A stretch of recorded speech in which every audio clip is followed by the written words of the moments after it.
അപ്പോൾ എല്ലാവർക്കും നമ്മുടെ ഇന്നത്തെ പുതിയ വീഡിയോയിലേക്ക് സ്വാഗതം. അപ്പോൾ നമ്മൾ ഇന്ന് വന്നിരിക്കുന്നത് വെജിറ്റേറിയൻ്റെ ഒക്കെ ഒരു സൂപ്പർ ഐറ്റം ആയിട്ടുള്ള പനീർ മസാലയായിട്ടാണ്. നമ്മുടെ ദാബ സ്റ്റൈലിലുള്ള പനീർ മസാലയായിട്ടാണ് നമ്മൾ വന്നിരിക്കുന്നത് കേട്ടോ. അതുകൊണ്ട് ബട്ടറിൻ്റെ ആവശ്യമൊന്നുമില്ല.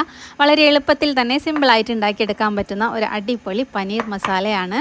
ചപ്പാത്തിയുടെയും ചോറിൻ്റെയും കൂടെ ഒക്കെ കഴിക്കാൻ പറ്റുന്ന ഒരു അടിപൊളി ഡിഷാണ് കേട്ടോ. അപ്പോൾ ഞാനിവിടെ സെർവ് ചെയ്യണത് വെജിറ്റബിൾ പുലാവിൻ്റെ കൂടെയാണ് ഈ പനീർ മസാല സെർവ് ചെയ്ത് കഴിക്കുന്നത്.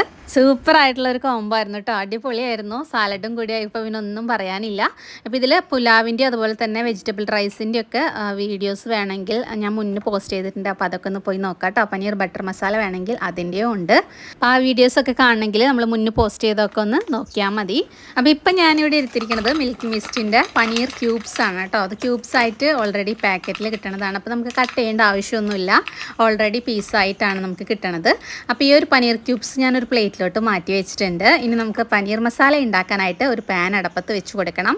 അതിലേക്ക് ആവശ്യത്തിന് വെജിറ്റബിൾ ഓയിൽ ഒഴിച്ചു കൊടുക്കുക. വെജിറ്റബിൾ ഓയിൽ സൺഫ്ലവർ ഓയിലോ ഏതായാലും കുഴപ്പമില്ല. കോക്കനട്ട് ഓയിൽ ഉപയോഗിക്കാതെ ഇരിക്കുകയാണ് ഏറ്റവും ബെറ്റർ. കാരണം നോർത്ത് ഇന്ത്യൻ സ്റ്റൈലിലുള്ള കറികളൊക്കെ ആകുമ്പോൾ വെജിറ്റബിൾ ഓയിലോ അല്ലെങ്കിൽ സൺഫ്ലവർ ഓയിലോ ഒക്കെയാണ് അതിൻ്റെ ഉണ്ടാക്കുമ്പോൾ അതിൻ്റെ കറക്റ്റായിട്ടുള്ള ഒരു ഫ്ലേവറും ടേസ്റ്റും നമുക്ക് കിട്ടണത് കേട്ടോ. ഓയിലൊന്ന് ചൂടായി വന്നപ്പോൾ പനീർ ക്യൂബ്സ് ഞാൻ എല്ലാം ഇട്ട് കൊടുത്തിട്ട് ജസ്റ്റ് ഒന്ന് അങ്ങോട്ടും ഇങ്ങോട്ടൊക്കെ ഒന്ന് ഫ്രൈ ചെയ്തെടുക്കുന്നുണ്ട്. അപ്പോൾ ഇതിൽ ഞാൻ മഞ്ഞൾപ്പൊടി മുളക് പൊടി ഒന്നും ഇട്ടിട്ടില്ല കേട്ടോ. വെറുതെ ജസ്റ്റ് ഒന്ന് അപ്പുറപ്പുറമൊക്കെ ഒന്ന് മുരിച്ച് അത് നമുക്കൊരു ഭാഗത്ത് മാറ്റി വയ്ക്കുകയാണ് ചെയ്യണത്. അപ്പോൾ ഇങ്ങനെ ഒന്ന് ഫ്രൈ ചെയ്തെടുക്കുമ്പോൾ നമ്മുടെ പനീർ കഴിക്കാനും ഒരു പ്രത്യേക ടേസ്റ്റ് തന്നെയാണ് കേട്ടോ. പിന്നെ പെട്ടെന്ന് അത് പൊടിഞ്ഞൊന്നും പോവില്ല. പിന്നെ കാണാനും കുറച്ച് ഭംഗി കൂടിയാണ് നമ്മുടെ കറിയിൽ. ഇനി നമുക്ക് മസാല റെഡിയാക്കി എടുക്കാം. അതിനായിട്ട് ഞാനിവിടെ ഒരു കഷ്ണം ഇഞ്ചി എടുത്തിട്ടുണ്ട്, ഒരു കുടം വെളുത്തുള്ളി ചതച്ചെടുത്തിട്ടുണ്ട്, പിന്നെ ഒരു 3 മീഡിയം വലുപ്പത്തിലുള്ള സബോള ചെറുതായിട്ടൊന്ന് ചോപ്പ് ചെയ്തെടുത്തിട്ടുണ്ട്. സബോള എത്ര എടുക്കണോ അത്രയും തന്നെ 3 തക്കാളിയും കൂടെ നമ്മൾ ചെറുതായിട്ട് ചോപ്പ് ചെയ്തെടുത്തിട്ടുണ്ട്. പിന്നെ നമ്മൾ ആ സെയിം പാനിൽ ഫ്രൈ ചെയ്ത സെയിം പാനിൽ ഒരു ടേബിൾ സ്പൂൺ നെയ്യ് ഒഴിച്ചു കൊടുത്തിട്ടുണ്ട്. നെയ്യൊന്ന് മെൽറ്റായി കഴിഞ്ഞപ്പോൾ നമ്മളതിലേക്ക് സ്പൈസസ് ആഡ് ചെയ്ത് കൊടുക്കുക. സ്പൈസസ് എന്ന് പറയുമ്പോൾ പട്ട, ഏലക്ക, കരയാമ്പൂ, തക്കോലം അങ്ങനെയുള്ള നമ്മുടെ കയ്യിലുള്ള സ്പൈസസ് ഒക്കെ ആഡ് ചെയ്ത് കൊടുക്കുക. അതിനുശേഷം അത് ജസ്റ്റ് ഒന്ന് ഫ്രൈ ആയി കഴിയുമ്പോൾ നമുക്ക് അരിഞ്ഞു വെച്ചിട്ടുള്ള ഒരു 3 മീഡിയം വലിപ്പത്തിലുള്ള സബോള അരിഞ്ഞതും കൂടി ഇട്ട് കൊടുത്തതിന് ശേഷം നന്നായിട്ടൊന്ന് സോട്ട് ചെയ്തെടുക്കുക. പെട്ടെന്ന് തന്നെ സബോള വഴന്ന് കിട്ടാൻ വേണ്ടി നമുക്ക് അല്പം ഉപ്പും കൂടെ ആഡ് ചെയ്ത് കൊടുത്തിട്ട് നന്നായിട്ട് ഒരു ഗോൾഡൻ ബ്രൗൺ നിറമാകുന്നത് വരെ നമുക്ക് സബോള ഒന്ന് വഴറ്റിയെടുക്കാം. സബോളയൊക്കെ ഇവിടെ നന്നായി വഴന്ന് വന്നിട്ടുണ്ട്. നല്ലൊരു ഗോൾഡൻ ബ്രൗൺ നിറമായിട്ടുണ്ട് കേട്ടോ. ഇനി നമുക്കിതിലേക്ക് നമ്മൾ നേരത്തെ ചതച്ച് മാറ്റി വെച്ചിട്ടുള്ള ഇഞ്ചിയും അതുപോലെ തന്നെ ഒരു കുടം വെളുത്തുള്ളി ചതച്ചിട്ടുണ്ടായിരുന്നു, അതും കൂടെ നമുക്കിതിലേക്ക് ആഡ് ചെയ്ത് കൊടുക്കാം. ഇഞ്ചിയുടെയും വെളുത്തുള്ളിയുടെയും ഒക്കെ ഒരു പച്ച സ്മെല്ലൊക്കെ ഒന്ന് മാറി വരുന്ന വരയ്ക്ക് നന്നായിട്ട് നമുക്ക് ആ സവോളയിലിട്ടൊന്ന് വഴറ്റിയെടുക്കണം. അതിൻ്റെ ആ ഒരു വഴറ്റിയെടുത്ത് അതൊന്ന് മുരിഞ്ഞ് വരുമ്പോൾ നമുക്കതിലേക്ക് നേരത്തെ അരിഞ്ഞ് മാറ്റി വെച്ചിട്ടുള്ള സെയിം തന്നെ 3 തക്കാളിയും കൂടെ നമുക്ക് ചോപ്പ് ചെയ്ത് ആഡ് ചെയ്ത് കൊടുക്കാം. തക്കാളി നന്നായിട്ട് വഴന്ന് വരണം. അപ്പോൾ കയ്യിൽ വെച്ചിട്ട് ജസ്റ്റ് ഒന്ന് ഇങ്ങനെ ഒന്ന് പ്രസ് ചെയ്ത് കൊടുത്തതിന് ശേഷം നന്നായിട്ട് വഴറ്റിയെടുക്കുക. ഒന്ന് ജസ്റ്റ് ഒന്ന് മൂടി വെച്ചാൽ മതി. മൂടി വെച്ചിട്ട് മൂടി തുറന്ന് ഇളക്കി കഴിഞ്ഞാൽ തക്കാളി നന്നായിട്ട് വെന്തിട്ടുണ്ടാവും.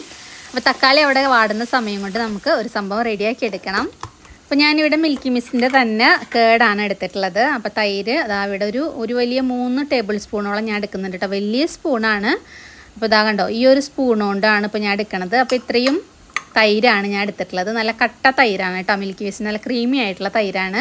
ഏകദേശം ഒരു 1/2 കപ്പ് തൈരാണ് ഇപ്പോൾ ഇവിടെ എടുത്തിട്ടുള്ളത്. അതിലേക്ക് 1 table spoon Kashmiri chilli add ചെയ്ത് കൊടുത്തിട്ടുണ്ട്. പിന്നെ ഒരു 1/2 ടീസ്പൂൺ മഞ്ഞൾപ്പൊടി ആഡ് ചെയ്ത് കൊടുക്കാം. പിന്നെ അതിലേക്ക് 1 ടേബിൾ സ്പൂൺ തന്നെ കൊറിയൻഡർ പൗഡർ ആഡ് ചെയ്ത് കൊടുക്കാം. മല്ലിപ്പൊടി ആഡ് ചെയ്ത് കൊടുക്കുന്നുണ്ട്. പിന്നെ അതിലേക്ക് ഒരു 1/2 ടീസ്പൂൺ ജീരകം പൊടിച്ച ജീരകത്തിൻ്റെ പൊടിയാണ് ആഡ് ചെയ്ത് കൊടുത്തിട്ടുള്ളത്. ഇതെല്ലാം കൂടെ നന്നായിട്ട് കയ്യിൽ വെച്ചിട്ട് മിക്സ് ചെയ്തെടുക്കണം. നല്ല സ്മൂത്ത് പേസ്റ്റ് ആക്കി എടുക്കണം കേട്ടോ. വേണമെങ്കിൽ മിക്സിയുടെ ജാറിലിട്ട് ഒന്ന് നമുക്ക് അടിച്ചെടുക്കാം. ഇപ്പം ഞാനിപ്പോൾ ഇവിടെ തൈര് നല്ല തൈരായതുകൊണ്ട് നന്നായിട്ട് മിക്സ് ചെയ്തെടുക്കുകയാണ് ചെയ്യണത് കേട്ടോ. അപ്പോൾ ഈ ഒരു സമയം കൊണ്ട് നമ്മുടെ ടൊമാറ്റോ ഒക്കെ നല്ലപോലെ വഴന്ന് വന്നിട്ടുണ്ട്. ഇനി ഇതിലേക്ക് നമുക്ക് ഈ ഒരു മിക്സ് ആഡ് ചെയ്ത് കൊടുക്കണം. നമ്മുടെ തൈരിൻ്റെയും പൊടികളുടെയും ഒക്കെ മിക്സ് നമുക്ക് ആഡ് ചെയ്ത് കൊടുക്കുക. എന്നിട്ട് ഈ മസാലയിൽ നന്നായിട്ട് എല്ലാം കൂടെ ഒന്ന് മിക്സ് ചെയ്ത് കൊടുക്കുക. നന്നായിട്ട് മിക്സ് ചെയ്ത് കൊടുത്തതിന് ശേഷം നമുക്കതിലേക്ക് ആവശ്യത്തിന് വെള്ളം ഒഴിച്ചു കൊടുക്കണം. കാരണം അത് തിളച്ച് കുറുകി വരണം. നമ്മുടെ പനീരൊക്കെ ഇട്ടിട്ട് കുറുകി വരണം. അപ്പോൾ അതിലേക്ക് ആവശ്യത്തിനുള്ള വെള്ളം നമ്മൾ ഒഴിച്ചു കൊടുക്കണം കേട്ടോ. അപ്പോഴാണ് നമ്മുടെ കറിയിൽ അത്യാവശ്യം നമുക്ക് ഗ്രേവി ഉണ്ടാവുള്ളൂ. അല്ലെങ്കിൽ നമ്മുടെ മസാലയൊക്കെ ഇങ്ങനെ പെരണ്ടിരിക്കും. അപ്പോൾ അത്യാവശ്യം കുറച്ച് ഗ്രേവിയൊക്കെ വേണമെങ്കിൽ അതിനാവശ്യത്തിന് വെള്ളം ഒഴിച്ചു കൊടുക്കുക. അപ്പോൾ ഞാൻ ആ സെയിം പാത്രത്തിൽ തന്നെ കുറച്ച് വെള്ളം ഒഴിച്ചിട്ട് ഒന്ന് ചുറ്റിച്ച് ഒഴിച്ചു കൊടുത്തിട്ടുണ്ട്.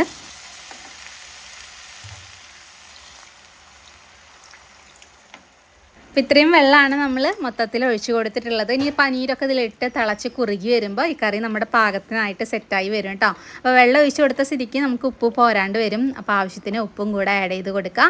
ഇനി ഈ ഗ്രേവി നന്നായിട്ടൊന്ന് തിളച്ച് വരണം. നന്നായി തിളച്ച് വരുമ്പോൾ നമുക്കതിലേക്ക് കസ്തൂരി മേത്തി കയ്യിലിങ്ങനെ വെച്ചിട്ട് ജസ്റ്റ് ഒന്ന് തിരുമ്പിയതിന് ശേഷം ആഡ് ചെയ്ത് കൊടുക്കുക കേട്ടോ. ഉലുവയുടെ ഇലയാണ് കസ്തൂരി മേത്തി എന്ന് പറയുന്നത്. ഷോപ്പിൽ നിന്നൊക്കെ നമുക്ക് വാങ്ങിക്കാൻ കിട്ടും. അപ്പോൾ അത് കുറച്ച് നമുക്കൊന്ന് ഇതുപോലെ ഒന്ന് തിരുമ്പിയിട്ട് കൊടുക്കാം.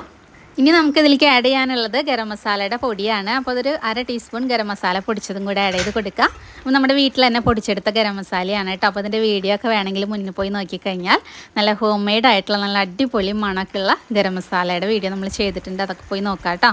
അപ്പോൾ ഇതെല്ലാം കൂടി ഇട്ട് കൊടുത്തതിന് ശേഷം നന്നായിട്ട് തിളച്ച് ഈ ഒരു പാകത്തിനായി കഴിയുമ്പോൾ നമ്മളതിലേക്ക് നേരത്തെ മാറ്റി വെച്ചിട്ടുള്ള പനീർ ക്യൂബ്സ് മുഴുവനായിട്ട് ആഡ് ചെയ്ത് കൊടുക്കുക. ഇനി ഇത് നന്നായിട്ടൊന്ന് മിക്സ് ചെയ്തെടുത്തതിന് ശേഷം ജസ്റ്റ് ഒന്ന് മൂടി വെച്ചിട്ട് ഒന്ന് വേവിച്ചെടുക്കേണ്ട കാര്യമില്ല. പനീർ ഓൾറെഡി ഫ്രൈ ചെയ്തതാണ്. ജസ്റ്റ് ആ മസാലയൊക്കെ ഒന്ന് പിടിക്കുന്ന രീതിയിൽ ഒന്ന് മൂടി വെച്ചിട്ടൊന്ന് ഇളക്കിയെടുത്ത് കഴിഞ്ഞാൽ നമ്മുടെ പനീർ മസാല ദാബ സ്റ്റൈലുള്ള ഒരു അടിപൊളി പനീർ മസാല ഇവിടെ റെഡി ആയിട്ടുണ്ട്. അപ്പോൾ ഇതെല്ലാം സെറ്റായി കഴിഞ്ഞാൽ നമുക്കിതിലേക്ക് ആവശ്യത്തിന് മല്ലിയിലയും കൂടെ ആഡ് ചെയ്ത് കൊടുക്കണം. ഇപ്പം എൻ്റെ കയ്യിൽ മല്ലിയില ഇല്ലാത്തതുകൊണ്ടാണ് ഞാൻ ആഡ് ചെയ്ത് കൊടുക്കാത്തത് കേട്ടോ. അപ്പോൾ നിങ്ങളുടെ കയ്യിൽ മല്ലിയില ഉണ്ടെങ്കിൽ ഈ ഒരു ടൈമിൽ മല്ലിയിലയും കൂടെ ആഡ് ചെയ്ത് കൊടുക്കുക. അപ്പോൾ നമ്മുടെ പനീർ മസാല ദാബ സ്റ്റൈലുള്ള പനീർ മസാല ഇവിടെ റെഡി ആയിട്ടുണ്ട്. അപ്പോൾ ഇത് ചൂടോട് കൂടി തന്നെ സെർവിങ് പാത്രത്തിലോട്ട് നമുക്ക് മാറ്റാം. അപ്പോൾ ഇത് ചപ്പാത്തിയുടെ കൂടെയും ചോറിൻ്റെ കൂടെയൊക്കെ കഴിക്കാൻ പറ്റിയ ഒരു അടിപൊളി കോമ്പിനേഷൻ ആയിട്ടുള്ള സൂപ്പർ ടേസ്റ്റി ആയിട്ടുള്ള ഒരു ദാബ സ്റ്റൈലുള്ള പനീർ മസാലയാണ് നമ്മളിവിടെ ഉണ്ടാക്കി കാണിച്ചിട്ടുള്ളത്.